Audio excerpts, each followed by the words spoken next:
하나님의 말씀은 욥기 30장 1절에서 15절입니다. 욥기 30장 1절. 그러나 이제는 나보다 젊은 자들이 나를 비웃는구나. 그들의 아비들은 내가 보기에 내 양떼를 지키는 개 중에도 둘만하지 못한 자들이니라. 그들의 기력이 쇠잔하였으니 그들의 손의 힘이 내게 무슨 소용이 있으랴. 그들은 곧 궁핍과 기근으로 인하여 파리하며 캄캄하고 메마른 땅에서 마른 흙을 씹으며 뜰기나무 가운데서 짠 나무를 꺾으며 뱃살이 뿌리로 먹을거리를 삼느니라. 무리가 그들에게 소리를 지르므로 도둑같이 사람들 가운데서 쫓겨나서 침침한 골짜기와 흙구덩이와 바위굴에서 살며 떨기나무 가운데서 부르짖으며 가시나무 아래 모여 있느니라. 그들은 본래 미련한 자의 자식이요 이름 없는 자들의 자식으로서 고토에서 쫓겨난 자들이니라. 이제는 그들이 나를 노래로 조롱하며 내가 그들의 놀림거리가 되었으며 그들이 나를 미워하여 멀리하고 스승치 않고 내 얼굴에 침을 뱉는도다. 이는 하나님이 내 활시위를 늘어지게 하시고 나를 곤고하게 하심으로 무리가 내 앞에서 굴레를 벗었음이라. 그들이 내 오른쪽에서 일어나 내 발에 덫을 놓으며 나를 대적하여 길을 에워싸며 그들이 내 길을 헐고 내 재앙을 재촉하는데도 도울 자가 없구나. 그들은 성을 파괴하고 그 파괴한 가운데로 몰려드는 것 같이 내게로 달려드니 순식간에 공포가 나를 에워싸고 그들이 내 품위를 바람같이 날려버리니 나의 구원은 구름같이 지나가 버렸구나. 오 하나님 아버지, 은혜를 감사합니다. 오늘 이 말씀을 통하여서 하나님을 더욱더 깊고 넓게 깨닫게 하여 주옵소서. 예수님 이름으로 감사하며 기도드리옵나이다. 아멘. 자, 우리가 어제 봤는데 욥기 29장은 과거 욥이 참으로 물질적으로 부유하고 가정적으로 온전할 뿐만 아니라 사회적으로도 국가적으로도 왕처럼 존경을 받던 그런 인물이었다. 인생으로서 가장 올라갈 수 있는 높은 자리까지 올라갔던 상태예요. 가장 복되다고 하는, 모든 사람이 복되다는 그 복의 극치까지 올라갔던 사람입니다. 하나님은 그 욥을 그냥 그대로 두지 아니하시고 오늘 말씀 1절부터 그러나 이 역전접선. 과거에는 영화롭지만 지금은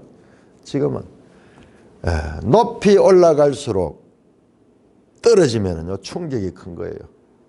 높은 곳에 있다가 떨어질 적에 그 상심도 더 큰죠. 물질을 많이 가졌던 사람이 그걸 다 잃어버리면은 엄청난 충격이 오겠죠. 그러나 별로 없던 사람이 없으면은 뭐 별 타격이 없어. 그러니 욥은 아주 극단적인 모델입니다. 극단적인 강력한 우리에게 메시지가 뚜렷하게 전해질 수 있도록 그런 인물을 하나님이 택하셔서 지금 하나님 뜻을 우리에게 보여줍니다. 그러나 이제는 지금은 나보다 젊은 자들이 나를 비웃는구나. 우리 29장에서 젊은 자들이 욥이 등장하면 막 피하고 숨고 이 노인들도 자리에서 일어서고 이렇게 했는데 이제 그들이 나를 비웃고 있다. 그들은 누구냐 하면 그들은 누구의 아들들이냐 그러면은 그들의 아비들은 내가 보기에 내 양떼를 지키는 개 중에도 덜만하지 못하니라. 이들의 아비가 이 세상에서 가장 천한 사람이라고 할까요? 세상에서 무시당한 사람. 왜냐 그러면은 그들을 뒤에 쭉 설명하면 그들은 기러기 쇠잔하였으나 그들의 손의 힘이 내게 무슨 소리죠. 그들은 궁핍과 기근으로 파리하여 캄캄하고 메마른 땅에서 흙을 씹는 자들이다. 세상에서 아무런 권력도 없고 힘도 없고 먹을 것조차 없는 그런 존재들이에요. 비천한 존재들. 먹을 것이 없어 힘들어하는 그런 자들. 겨우 어떻게 궁핍과 기근으로 인하여 파리하고 캄캄하고 메마른 땅에서 마른 흙을 씹으며 떨기나무 가운데 짠 나무를 꺾으며 대사리 뿌리로 먹을 것이요. 먹을 것이 얼마나 없으면은 그런 나무 뿌리를 캐서 먹는 그런 자들. 그들은 그런 자들의 자식들이 욥을 비웃는 거예요. 비웃는 거예요. 지금은 과거의 욥이 높은 자리에 있대. 이제는 완전히 역전되어서 사회적으로 가장 멸시받고 천대받고 어려움을 겪는 사람들에 의해서 조롱당하고 비웃음을 당하고 있습니다.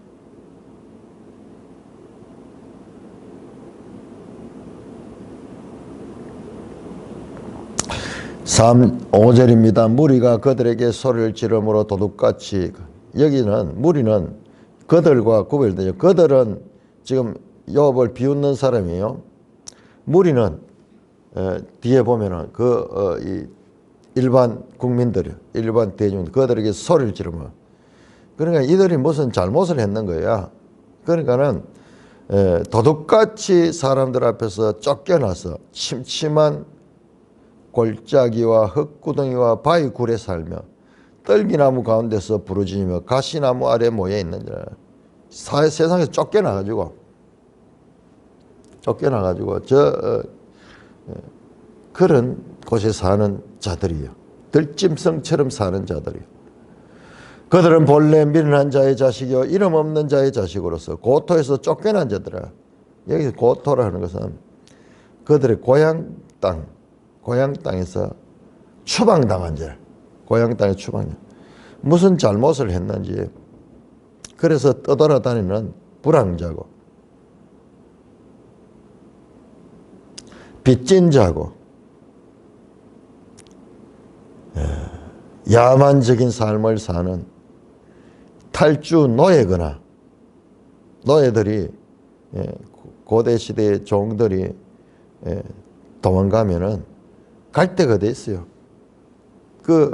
이 추노한 노예들을 도망간 노예들을 잡으러 다니는 직업을 가진 사람들이 있죠. 쫓기는 거죠. 그러니까 어디 가도 정착하지 못하고 늘 불안한 가운데 쫓겨다니는 그런 자들이 이제는 그들이 나를 노래로 조롱하며 내가 그들의 놀림거리야. 그들이 욥을 조롱하는 거야. 내가 그들의 놀림거리가 되었다. 아마 욥이 과거에 영화로웠기 때문에 더 그랬을 거예요.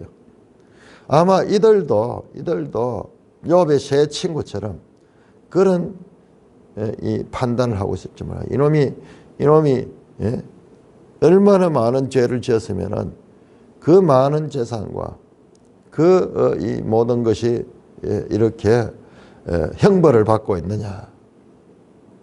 그들이 나를 미워하고 멀리 서서 서슴지 않고 내 얼굴에 침을 뱉는다.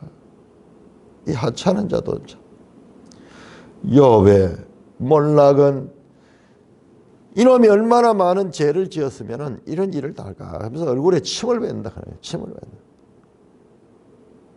서슴지 않고 이놈은 이 흉악한 놈은 죽어 마땅하고 인간 대접을 받을 수가 없다 그러면서 미워하고 멀리하고 서슴지 않고 내 얼굴에 침을 뱉는다. 자, 우리 욥의 고난을 보면은 욥의 고난은 흐릿하지만 예수님이 당했던 고난과 연속이다. 예수님도 얼굴에 침뱉음을 당하고 그런 것들이 있었죠. 극적인 표현이잖아요. 세상에서 가장 비천한 자들조차, 하찮은 사람들조차 욥을 저주하고 침을 뱉을 정도로 욥의 상태가 비참해졌다. 비참해졌다. 자, 그러면서 이제 이는 이와 같이 세상에서 고난당하고 멸시당하고 무시당하고 학대받는 이유는 하나님이 내 활시를 늘어지게 하시고 나를 공고하게 하시며 무리가 내게 굴레를 벗었다. 하나님이 이렇게만 하나님이 활시를 늘어지게 했다 그러면은 활시위는 팽팽해야지 이렇게 활이 작동할 수 있죠. 근데 이게 늘어져 버리면은 쏠 수가 없어. 쏠 수가 없어. 앞에서 나에게 화살에 늘 많은 화살을 공급해줬다. 29장에서 그 이야기를 하죠. 이제는 하나님이 활시를 늘어댄다. 아무런 힘이 없다는 거예요. 무익한 활, 사용할 수 없는 활, 고장난 활, 아무 의미가 없어요. 나를 공고하게 하심으로 무리가 내 앞에서 굴레를 벗었다. 모든 사람들이 욥 앞에 오면은 과거에는 존경하고 그러겠지만 욥 앞에 와서 마음대로 자기들 마음대로 아무도 그를 존재감을 인정하지 않는 거예요. 그 앞에서는 누구도 그를 인간 취급하지 않고 무시하는 거예요. 그들이 내 오른쪽에서 일어나 내 발에 덫을 놓았으며 나를 대적하여 길을 에워싸고 뿐만 아니라 그 무리들이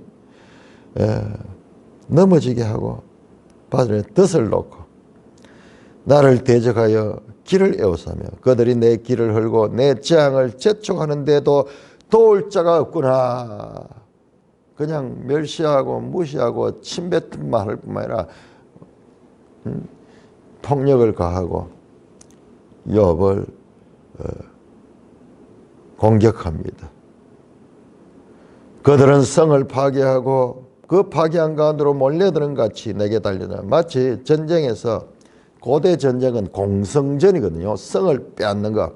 성을 빼앗는 자가 이기는 거예요. 그러니까 성을 공격하기 위해서 많은 무기를 개발하고 그 성에 올라갈 수 있는 사다리라든지 멀리서 성으로 날리는 그런 이 무기, 이 돌 같은 걸 막 날려가지고 성을 부수는, 그 다음에 굵고 이 뾰족한 나무를 가지고 그 성을, 문을 박아가지고 문을 깨뜨리는, 치열하게 성을 빼앗는 그런 전쟁을 하는데, 마치 그 전쟁에서 성을 공격하는 그런 전투적인 군대처럼 욥을 괴롭힌다. 참 시적인 표현이죠. 시적인 표현이에요. 그림을 그려서 그렇게. 순식간에 공포가 나를 에워싸고 그들이 내 품위를 바람같이 날려버리니 나의 구원은 구름같이잖아요. 순식간에 이 두려움에 둘러싸이고 내 품위는, 인간으로서 어떤 품위는, 자존심은, 이런 거는 없어지는 거예요. 나의 구원은 구름같이 지나가 버릴까. 절망 가운데 수치스러움과 절망의 상태에 있습니다. 이런 공포로 말미암아 욥은 확신에 차고 강력한 자에서 울먹이며 두려움이 가득한 사람으로 전락했습니다. 모든 희망을 잃어버렸습니다. 희망은 구름과 같이 빠르게 실체가 없이 지나가 버렸다. 탄식하고 있습니다. 자, 그러니까 우리 이걸 알아야 돼. 욥께서 지금 때때로 욥이 확신과 소망과 그리고 신령한 깨달음과 이런 것들을 통해서 탁 나타났다가 또 이렇게 탄식하고 이게 계속 반복되고 있잖아요. 반복되고 있잖아요. 그런데 그래서 일관성이 없다 그렇게 이야기하는 사람들이 있고, 욥기를 막 편집상의 문제라고, 이게 누구냐 그러면 이 자유주의 신학자들이에요. 그 생각을 가지고 성경을 마음대로 판단하고 비판하는 데. 아니에요. 그게 아니에요. 정말 고난 중에 극심한 환난 중에 있으면 이렇게 사람의 감정이 기복이 심합니다. 기복이 심합니다. 아무리 내가 이론적으로 그리고 하나님의 약속까지 받았더라도 현실의 어려움은요. 현실의 어려움은 우리는 육체의 감옥 안에 사는 사람이에요. 이 육체를 벗어날 수 없어. 그러니까 이 현재 당하는 이 고통은 눈앞에 보이는 것이 나를 절망으로 이끌어가는 거예요. 우리 인간의 한계가 바로 이런 거예요. 한치 앞을 내다보지 못하는 거예요. 한치 앞을 내다보지. 이 과정이 끝나고 나면은 앞에서 이야기했잖아요. 내가 이 연단 받은 후에는 정금같이 나올 것이고 하나님께서 나를 연단시켜 하나님의 거룩함에 참여하는 자로 만들 것이다 라는 소망이 아무리 있지만은 현실의 이 어려움들은 그게 눈에 보이지 않는 거예요. 여러분, 아무리 좋은 일이 나를 기다리고 있어 현재 내가 고통스러우면은 거기까지 생각이 미치지만 이게 인간의 한계입니다. 자, 이렇게 30장엔 욥이 극심한 환난 속에 호소하는 내용이 나옵니다. 계속 이어진 내용도 마찬가지입니다. 이런 내용은 어려운 게 없어요. 이제 그 극심한 고난 중에 부르짖는 욥의 모습을 담고 있습니다. 자, 30장 16절에서 31절까지 교독합니다. 이제는 내 생명이 내 속에서 녹으니 환난 날이 나를 사로잡음이라.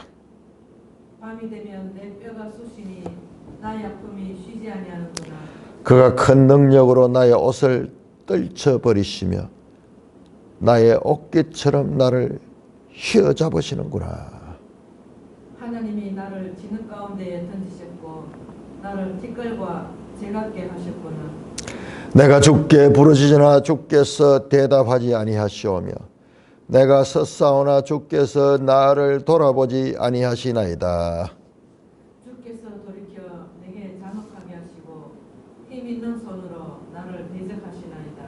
나를 바람 위에 들어 불려가게 하시며 무서운 힘으로 나를 던져버리시나이다. 내가 아나이다. 주께서 나를 죽게 하사 모든 생물을 위하여 정한 집으로 돌려보내시리이다. 그러나 사람이 넘어질 때에도 어찌 손을 펴지 아니하며 재앙을 당할 때 어찌 도움을 부르짖지 아니하리이까. 고생의 나를 보내는 자를 위하여 내가 울지 아니하였는가. 빈궁한 자를 위하여 내 마음에 근심하지 아니하였는가. 내가 복을 바랐더니 화가 왔고 광명을 기다렸더니 흑암이 왔구나. 내 마음이 들끓어 고요함이 없구나. 환난 날이 내게 임하였구나. 나는 햇볕에 쬐지 않고도 검어진 피부를 가지고 걸으며 회중 가운데 서서 도움을 부르짖고 있느니라. 나는 이리의 형제여 타조의 보시로구나. 나를 덮고 있는 피부는 검어졌고 내 뼈는 열기로 말미암아 탔구나. 나의 수금은 통곡이 되었고 나의 피리는 애곡이 되었구나.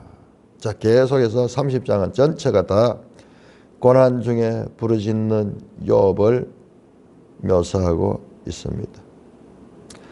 이제는 29장과 달리 그때는 이게 사도 바울이 쓸 때는 그때는 예수 믿기 전에 죄와 사망의 종되었대. 이제는 예수 안에서 구원을 받고 이제 새 생명이 되었을 때 이런 데죠. 이건 욥은 지금 반대예요. 그때는 좋았지만 이제는 더 내 생명이 내 속에서 녹으니 환난 날이 나를 사로잡는다. 얼마나 환난이 크면은 녹는다. 사파크. 내 생명이 녹아서 없어지는 것. 얼음이 따뜻한 기운을 만나면 녹아가듯이 자기가 지금 생명이 극심한 고통을 또한 두려움과 공포를 표현하고 있습니다. 환난 날이 나를 사로잡아 버렸다. 아무리 좋은 것 있어. 지금 현재 고통이 밤이 되면 내 뼈가 쑤시니 나의 아픔이 쉬지 않구나. 쉬지 않고 고통이 있습니다. 마치 내 뼈가 쑤시니 가잖아요. 이게 원어를 보면 좀 톱질하듯이, 뼈를 톱질하듯이 얼마나 고통스러워. 나의 아픔이 쉬지 않고 그가 큰 능력으로 나의 옷을 떨쳐버리시며 나의 옷깃처럼 나를 휘어잡는다. 29장에서 하나님이 옷처럼 함께 했다고 해요. 옷처럼 겉옷처럼 늘 가는데 함께하고 동행하셨다고 하는데 이제는 옷을 벗어버리듯이 옷을 마음대로 이렇게 처리하듯이 나를 휘어잡았다. 큰 능력을 가진 하나님께로 하나님이 이 모든 일의 원인이라는 것을 지금 알아가고 있습니다. 하나님이 나를 진흙 가운데 던지시고 나를 티끌에 재같이 했다. 하나님이 나를 저 진흙 가운데 던지고 티끌과 재같이 했다. 티끌, 아파르, 재, 에페르. 여기에 어느 유희가 있어요. 아파르, 에파르. 아파르, 에파르. 단어 차이가 한자만.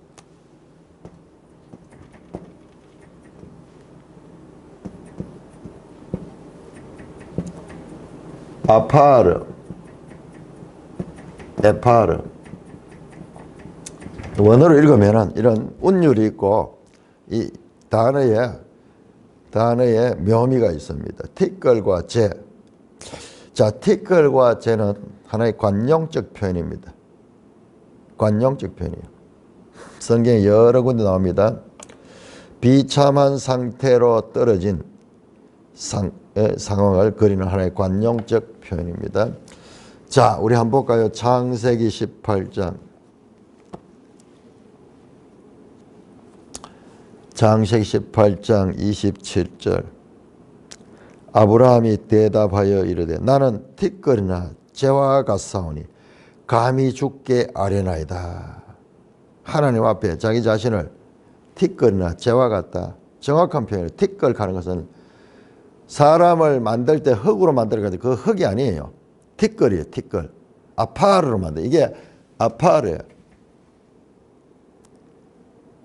이 티끌이 모여가지고 흙이 되는 거예요. 그러니까 아파르로 만들었다. 티끌로 만들었다. 에파르, 쟤는 무엇이 타고 나서 남는 거죠. 그러니까 먼지와 죄, dust, 영어로 dust and ash, 죄, 먼지와 죄가 같이 되었다. 존재감이 아무것도 없는 그런 극도로 낮아지는 그런 존재. 비존재같이 존재하지 않는 같은 존재가 되었다. 무시당하고 아무도 돌아보지 않고 계속 짓밟히고 모욕당하고. 예수님께서 가셨던 길을 욥이 경험하고 있습니다. 그러나 욥과 예수님은 다릅니다. 욥은 지금 이와 같은 고난이 왜 당하는지를 알지 못해서 더 고통스럽고 하나님께 호소하잖아요. 그러나 예수님은 자원해서 자발적으로 이 고난의 길을 가셨고, 욥도 욥과 같이 예수님도 하나님께서 완전히 버림을 받아요. 엘리 엘리 라마 사박다니. 욥은 죽음까지 놓이진 않았지만은 예수님은 죽기까지. 나의 하나님 어찌하여 나를 버리십니까? 욥처럼 완전히 버림을 받는 거예요. 20절입니다. 내가 주께 부르짖으나 주께서 대답하지 아니하시며 내가 섰사오나 주께서 나를 돌아보지 않습니다. 침묵하신 하나님. 얼마나 힘들지만은 하나님께 부르짖어 호소하지만 하나님은 대답하지 않고, 내가 섰사오나 주님 앞에 서 있지만 나를 돌아보지 않는 거예요. 완전히 외면하시는 거예요. 침묵하시는 하나님, 외면하시는 하나님 뿐만 아니라 주께서 돌이켜 내게 잔혹하게 하시고 힘있는 손으로 나를 잔혹하게 내동뒤에 쳐며 매를 들고 나를 치는 하나님 뿐만 아니라 바람 위에 들려 불려가게 하시며 무서운 힘으로 나를 번지시며 완전히 내동댕이 치는 하나님. 그런 심정. 내가 아나이다. 주께서 나를 죽게 하사 모든 생물을 위하여 정한 집으로 돌려보내시리다. 참 요게 정직한 번역을 한다고 했는데 이 뜻이 뭐냐 그러면요, 맥락을 보면은 더 이해할 수 있습니다. 맥락은 새 번역은 이렇게 돼요. 나는 잘 알고 있습니다. 주님께서는 나를 죽음으로 몰아넣고 계십니다. 끝내 나를 살아있는 모든 사람들이 다 함께 만나는 그 죽음의 집으로 돌아가게 하실 것입니다. 그 말이 앞에 나오는 것. 주께서 나를 당할 수 있는 학대를 다 당하고 마침내 죽음으로 몰아넣으십니다. 고난 가운데 하나님께 부르짖고 있습니다. 욥의 심정을 봐야 돼요. 그러나 사람이 넘어질 때 어찌 손을 펴지 아니하며 재앙을 당할 때 어찌 도움을 부르짖지 아니하나이까.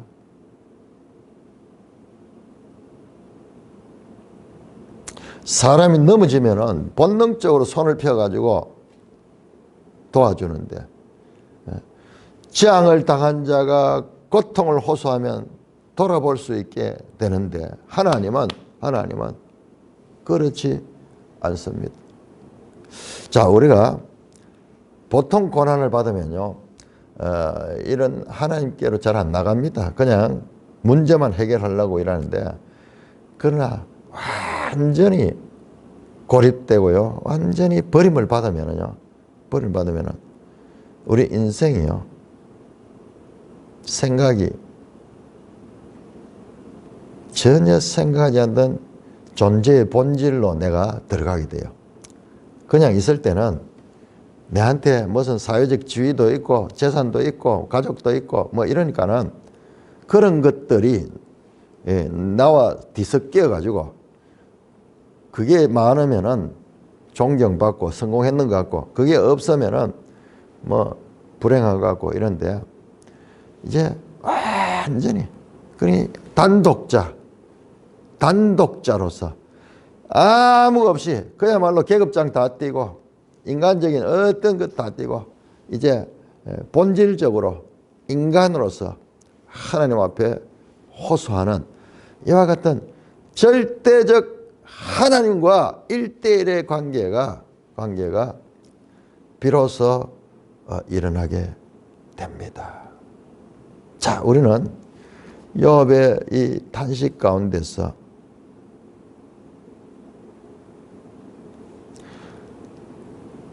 하나님은 욥이 의로운 사람이기 때문에 반드시 그에게 복을 주셔야만 할까? 전혀 생각지 못한 질문을 하게 됩니다. 뿐만 아니라 우리가 의로운 자면 반드시 이 땅에서 부를 누리고 행복을 누려야만 할까?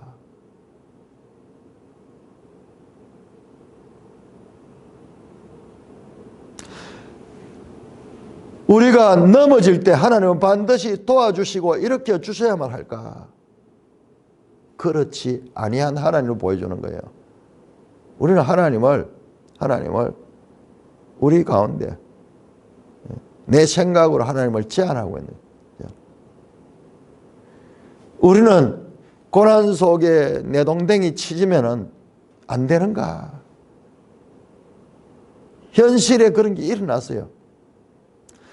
이거는 부당합니다. 이건 합당치 못합니다. 이건 하나님 잘못입니다. 이렇게 판단하는 것은 우리 생각이에요. 우리 생각. 하나님은 자유가 계시는 분이야. 하나님은 주권자시며 하나님의 자유를 가지고 우리를 마음대로 할 수 있는 존재예요. 반드시 하나님을 우리를 도와줘야 되고 우리를 좋은 길로 인도해야만 되는 그런 당위성을 가진 존재로 하나님을 제한할 수 없다는 겁니다.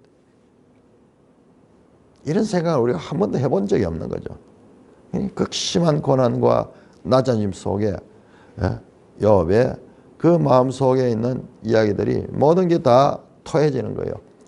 자, 우리 여기에서요, 우리 하나님은 어떤 분이시냐고. 우리 하나님 앞에는 모든 것을 다 말할 수 있는 거예요. 나의 고통과 슬픔과 나의 어떠한 것도 하나님 앞에 기도로 토해낼 수가 있습니다. 앞에서도 한번 말씀드렸지만요, 우리는 하나님 앞에 가서 하나님 감사합니다, 경건하게 그렇게 그런 기도, 가식적인 기도 아니에요. 하나님 앞에는 모든 걸 벗어놓고 내가 아프면 아프다 하고 비명 지르고 절규하고 원망하고 탄식도 하고 그렇게 할 수 있는 넉넉한 품을 가진 그 하나님 앞에 욥은 탄식하고 자신의 솔직한 심정을 지금 토해내고 있습니다. 한낱 사람들도 공공에 처한 자를 선자가 도움을 요청하면 도와주는데 하물며 하나님은 나를 이렇게 버리십니까? 나는 그리하지 않았습니다. 그렇게 이야기합니다. 25절에 보면 고생의 나를 보낸 자를 위하여 내가 울었고 빈궁한 자를 위하여 나 마음은 동감해서 근심까지 했는데 나는 그렇게 했는데 하나님은 어찌하여 나를 그냥 내버리십니까? 내가 이런 어려움인데도 그냥 내버리십니까? 나처럼 하나님 해줄 수 없습니까? 그러니까 하나님을 내가 지금 하나님을 조정하고 하나님은 이렇게 해야 된다 하는 내가 답을 가지고 하나님을 제안하고 있는. 자, 우리는 여기서 전혀 생각하지 못한 이런 영적인 그런 부분을 봐야 돼요. 하나님의 주권. 자, 우리 이런 말은 많이 썼는데 하나님의 자유. 주권자는 자유자예요. 자기 마음대로 하는 거예요. 자기 마음대로. 주권자는 자기 마음대로. 절대적 자유를 가지고 있어. 때때로 우리가 원치 않는 일들이 많이 일어납니다. 태풍도 일어나고 쓰나미도 오고 화산도 폭발하고 지진도 일어나고 그런 거 일어나면 안 돼 하는 거와 마찬가지예요. 하나님은 절대적 자유를 가지고 있어. 그러나 지나고 보면요, 그 모든 것조차도 하나님의 구원의 역사함에 이루어집니다. AD 70년 로마 이탈리아의 그 베스비우스 화산이 폭발해서 그래서 그 폼페이 이 도시 전체가 화산 제로 되어 가지고 그렇게 막 그런 일들도 있는 거예요.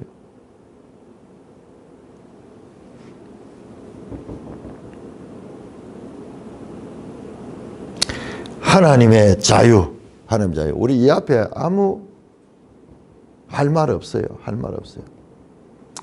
자, 여러분, 우리는 마음대로 자유를 누려요.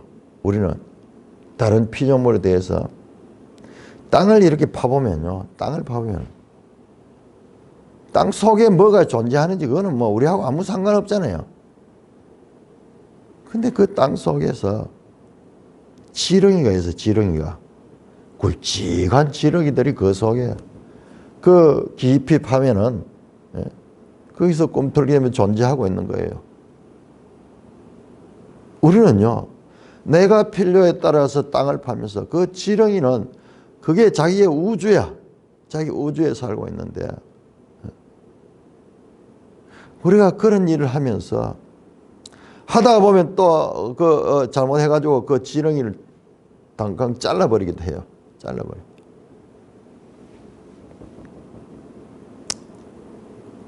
근데 그 지렁이 입장에서 네가 왜 그렇게 이쁘당하게 네가 왜 그러냐 그러면서 막 그리 하지 않잖아요. 우리는요, 길을 걸어 다니면서도 우리 발에 밟혀서 작은 벌레들이 죽어가고 있어요. 죽어가고 있었어요. 그런데 우리는 이 벌레들이 우리를 향하여 네가 왜 이렇게 나쁜 짓을 하고 다니냐, 네가 왜 이렇게 우리를 짓밟고 있느냐, 그런 소리를 느끼지 못해요. 느끼지.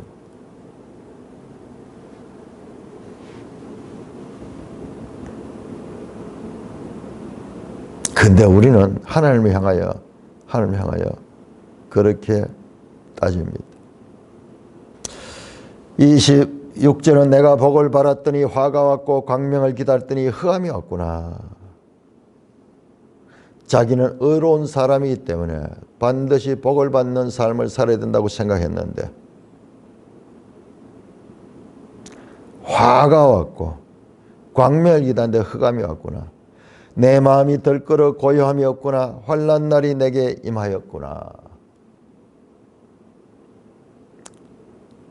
고요함이 없죠. 덜 끓고 있죠. 부글부글 끓고 있죠. 그러니까 욥의 감정의 기복이 얼마나 심한가, 그것을 우리가 봐야 돼요. 우리가요 너무 냉정하게 학자들처럼 그렇게 욥은 지금 현재 말할 수 없는 고난 가운데, 고통 가운데 있습니다. 나는 햇빛에 쬐지 않고도 검어진 피부를 가지고 걸으며 회중 가운데 서서 도움을 부르짖느니라. 자신의 처지를 이야기합니다. 온 피부가 시커멓게 되고 있어요. 특히 이제 피부병이 있으니까는 더 그렇죠. 사람들이 가까이 가기를 싫어하고 보면서도 막 어머나 하면서 눈을 가리고, 그런 햇빛에 노출되어 검어진 피부가 아니라 병으로 검어진 피부가 회중 가운데 서서 도움을 부르짖는 거야. 이 회중은 누굽니까? 과거에 욥의 말에 귀를 기울이며 욥을 존경하며 욥의 말을 가뭄에 비 흡수하듯이, 물을 흡수하듯이 그렇게 욥에게 경청했던 자들이잖아요. 이제 그들 가운데서 그 입으로 도움을 부르짖고 있지만 아무도 도와주지 않고 있습니다. 자, 스스로 결론 내립니다. 나는 이리의 형제요 타조의 벗이로구나. 참 수사적인 표현이 기가 막히죠. 나는 이리의 형제요 타조의 벗이다. 이리와 타조, 이 타조라기보다도요, 수리부엉이에요. 수리부엉이.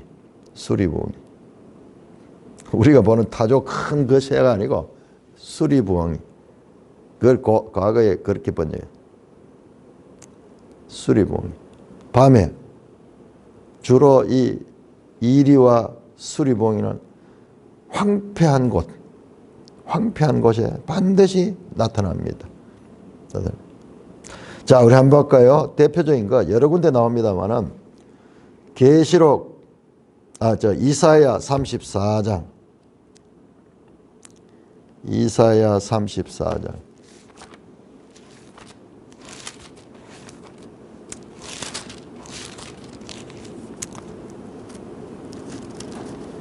이사야 34장 13절.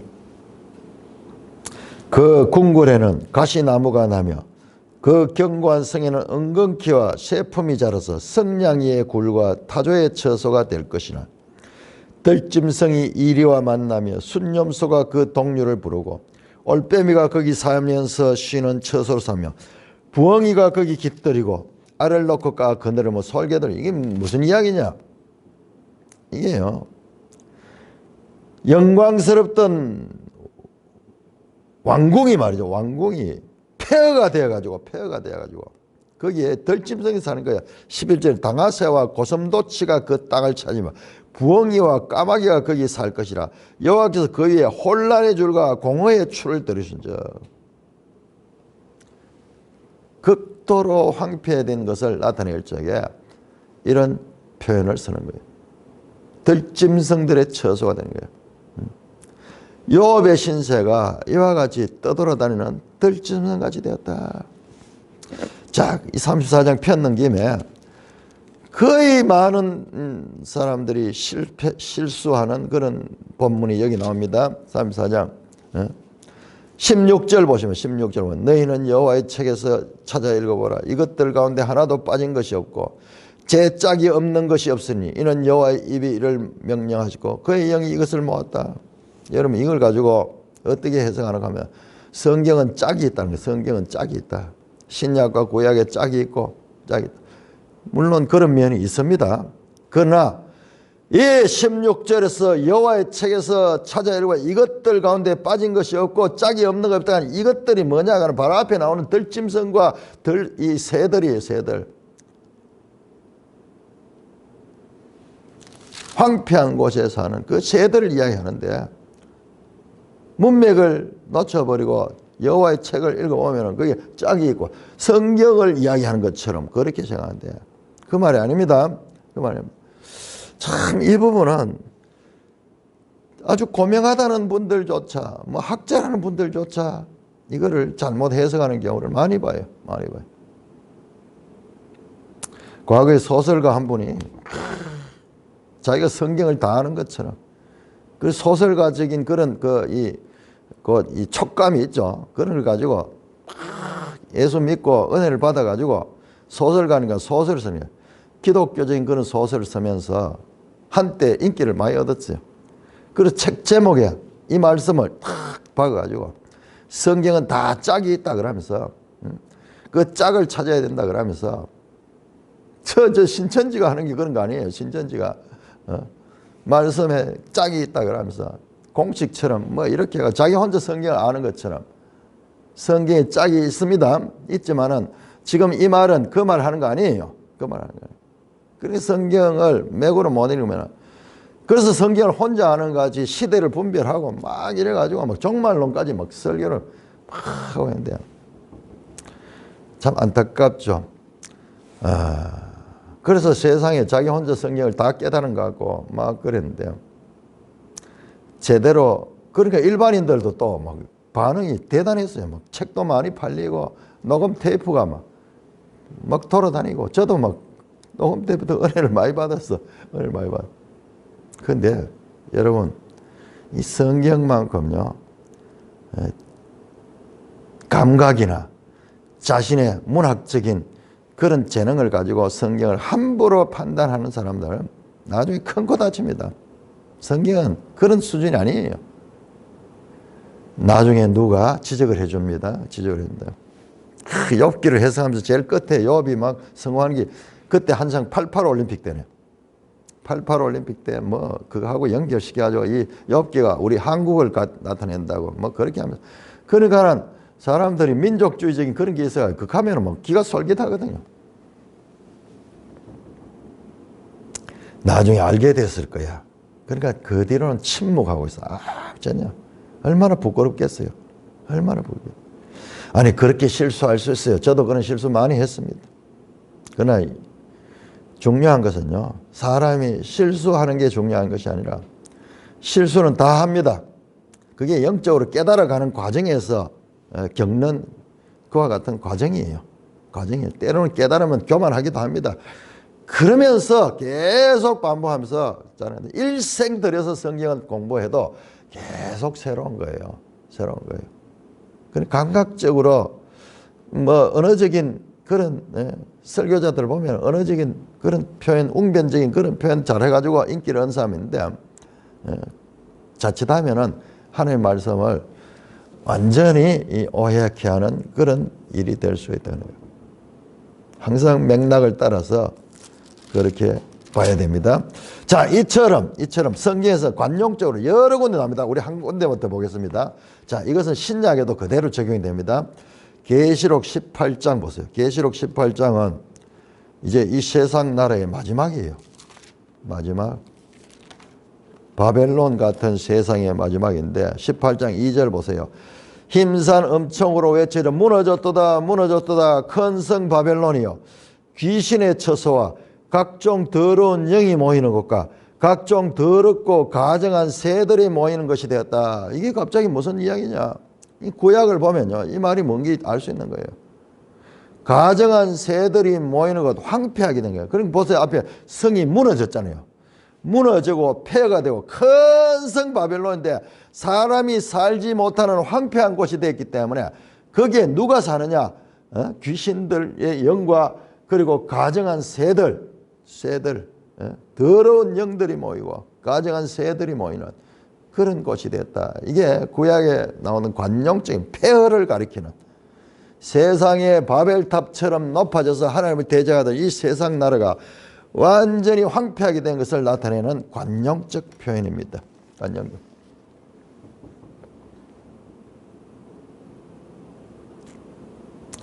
나를 덮고 있는 피부는 그저 내 뼈는 열기로 말미암아 탔구나. 겉은 피부는 완전히 시커멓게 되고 완전히 이 고통나고, 그다음에 안에 뼈도 그렇게 열기로 말미암아 뼈까지 탔다. 이런 표현은 참 그 시적인 표현이죠. 그만큼 고통스럽다는 거예요. 그다음에 보세요. 내 수금은 통곡이 되었고 내 피는 애거든. 수금과 피리는 즐거울 때, 잔치할 때 하는 거죠. 그런데 그 수금은 통곡이 되었고 피리는 애곡이 되었다. 완전히 기쁨은 없어지고 고통만 남아있다. 욥의 노래는 울음소리와 애도가 동반된 장송곡처럼, 레퀴엠 장송곡처럼 그렇게 되구나. 내 신세가 이렇게 비참하구나. 자, 여기에 보세요. 자, 우리 계시록 받는 김에 한번 더 봅시다. 자, 이게 성경의 연속성입니다. 성경의 또 유기적인 관계. 자, 앞에서 가정한 새 이야기 나왔죠. 계시록 18장 끝에 한번 가보세요. 끝에 보시면은 22절에 금은고 타는 자와 풍류 타는 자와 퉁소 부는 자와 나팔 부는 자의 소리가 결코 내 안에서 들리지 아니하고 어떠한 세공업자든지 결코 다시 내 안에서 보이지 아니하고 또 맷돌 소리가 결코 내 안에서 들리지 아니하고 등불빛이 결코 다시 내 안에 비치지 아니하고 신랑과 신부의 음성이 결코 다시 내 안에서 들리지 않는다. 바벨론이 완전히 망해가지고 완전히 끝났다는 거예요. 끝났다는 거예요. 그 표현 가운데서 금은고 타는 자와 풍류 타는 자와 퉁소 부는 자와 나팔 부는 자들의 소리가 결코 기쁨이 없어지고 완전히 황폐하게 망했다는 거죠. 지금 욥기도 마찬가지죠. 그러니까는 이 계시록의 18장의 처음과 가정한 새와 그리고 지금 이 22절에 18장 22절에 이와 같은 묘사들이 하나의 애가예요. 애가, 슬픔의 노래. 구약에 나오는 이 애가에 공통적으로 등장하는 그런 이 요소들입니다. 그럼 그대로 계시록이 특별한 게 아니고 구약에서 사용되던 그 원칙이 지금 여기에 그대로 적용되고 있습니다. 자, 받는 김에 다시 한번 보세요. 금은과 타는 자, 풍류 타는 자, 기쁨이 없어진 자는 뜻이고요. 어떠한 세공업자든지 결코 다시 내 안에서 보이지 않는다. 세공업자들, 금과 보석과 이런 가지고 화려한 것을 만드는 거죠. 그런 자들이 없어지는 거. 그만큼 세상이 황폐해지는 거죠. 맷돌 소리가 다시 들리지 않는다. 맷돌 소리는 고대인들이 밥을 짓거나 떡을 할 적에 늘 하던 일이에요. 그러니까 이게 사람이 살지 않으니까 그런 소리가 없다는 거죠. 등불빛이 결코 다시 비치지 않고, 사람이 사는 곳에 등불 있잖아요. 사람이 없다는 거예요. 신랑과 신부의 음성이 결코, 젊은이들이 결혼하고 이런 게 없다는 거예요. 그러니까 이게 수사적, 시적 표현이잖아요. 시적인 표현. 바벨론이 멸망하는, 이 세상 나라가 멸망하는 것을 나타내는 시적인 표현이에요. 이렇게 시적인 표현을 통해서 그 장면을 아주 감동적으로 표현합니다. 자, 그런데 여기에 이 말씀이 나온 김에 다시 한번 볼까요? 자, 금은고와 풍류, 퉁소 부는 자, 나팔 부는 자, 이게 조상이 어디예요? 자, 이게 수미상관 한번 보세요. 창세기 4장에 보면은, 수금과 퉁소 부는 자의 조상이 된 사람이 유발이 나와요. 유발. 자, 이게요, 이렇게 또 인크로즈를 이루겠어요. 자, 우리 한번 볼까요? 창세기 4장.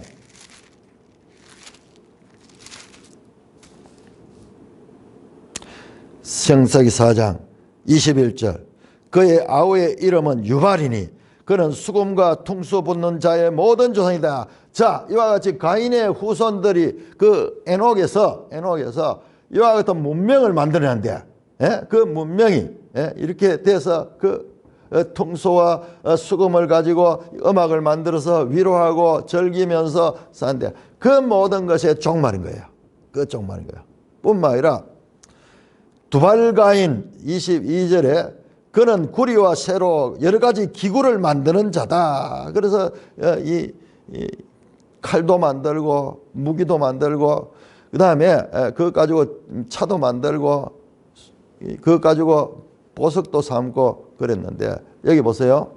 이제 어떤 세공업자든지 보이지 않는다. 이런 철을 이용해서 무엇을 만드는 그런 기술자들이 필요 없는 거예요. 필요 없는 거예요. 그러니까 이게 다른 한편으로 보면 수미상관을 보면은 저 가인의 성이라는 말이 영어로 보면 폴리스예요. 폴리스. 도시입니다. 도시. 시티예요. 시티. 도시입니다. 성이라고 번역하니까 우리가 지금 감이 하는데 이 도시예요. 도시. 도시에서 일어났던 이 모든 일들이 이제 없어지는 소위 인간의 지혜를 가지고 만들어내는 인간을 즐겁게 하고 인간을 유익하게 하고 인간을 위한 그런 도시, 하나님 없이도 살아가던 그 인간의 도시가 그 멸망되는 이런 큰 인크로즈도 우리는 여기서 볼 수가 있습니다. 자, 이렇게 정리해 봅니다. 29장에서는 욥이 과거에 영화로웠던 상태를 이야기하고 30장은 그러나 이제는 가장 비참한 중에서도 그 비참한 자, 궁극적으로 완전히 황폐된 이리의 형제요 수리부엉이의 벗과 같이 그렇게 버림받고 황폐 가운데 있다는 그런 내용을 말씀하고 있습니다. 이제 욥의 마지막 말씀이 이제 31장에 나타나게 될 것입니다. 자, 이 부분은 내일 살펴보도록 하겠습니다. 찬송가 368장입니다.